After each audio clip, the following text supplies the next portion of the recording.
los adultos, así que a ver si están todos. María del Pilar Fernández Castiñeiras.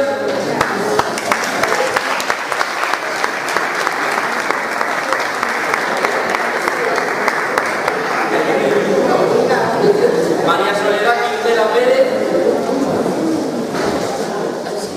María Soledad Quintela. Leticia Riestra.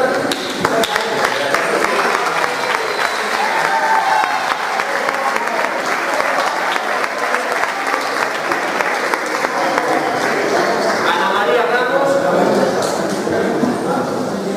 Un aplauso para ella.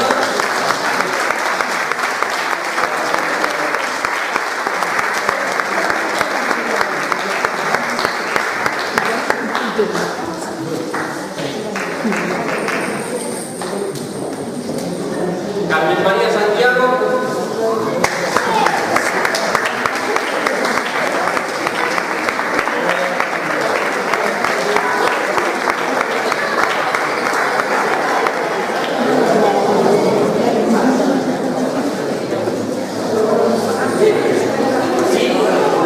Julio Seca Gómez.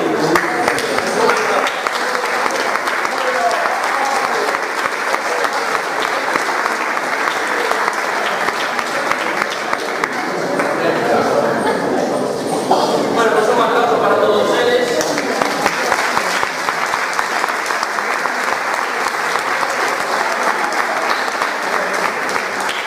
En nombre de los jurados queremos decir que fue una elección muy difícil, tan difícil que se ha quedado así. Así que...